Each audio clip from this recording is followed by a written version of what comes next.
What up, guys? Daniel Savage here. Thank you for being here with me. And in this little video, I'm going to be basically showing you guys why I took this trade using support and resistance.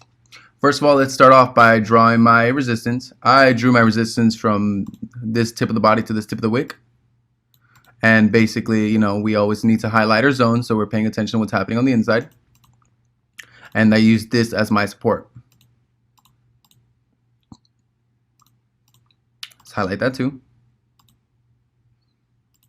So always keep in mind, guys, when we always basically trade this type of strategy, you know, you always got to look for one thing only: the break and the retest. Because when one thing is broken, when one thing is broken and retested, it becomes the other. So if our support was broken and retested, it officially becomes our resistance. So let's put it like this. When you see something like this really tight space right here, I think this is tight, especially for GBP AUD, because this pair moves. So I drew my resistance and my support like this because I'm thinking one thing and one thing only. When you see this type of consolidation, there's only one thing that this pair is gonna do the minute it breaks. It's gonna either skyrocket or it's gonna shit to the ground.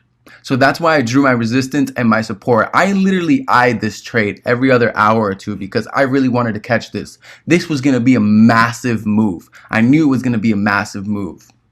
So I was patient with it. Remember, like I said, guys, if there's no breakthrough in a retest, it's not valid. It could break through and not retest. You cannot get in the trade. You could literally lose a trade by 1 pip. If it didn't retest on that 1 pip, you will be able to lose that trade. It's not valid.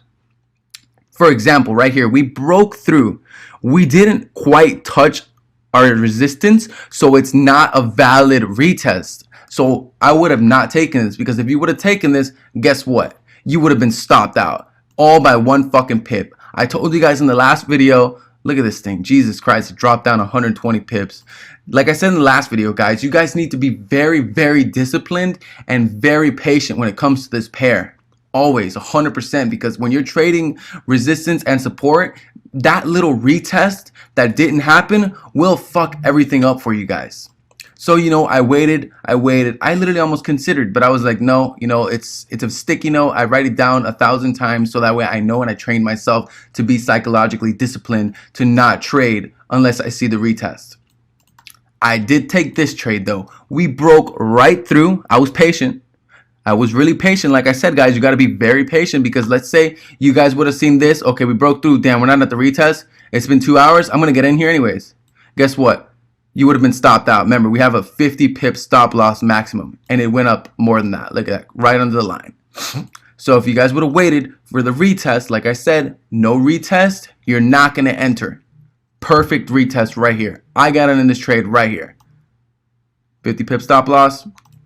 And look at this. This move was massive. Literally. Massive, massive. So always keep in mind, guys, when you see some type of consolidation like this, you guys need to know one thing and one thing only. This pair will move.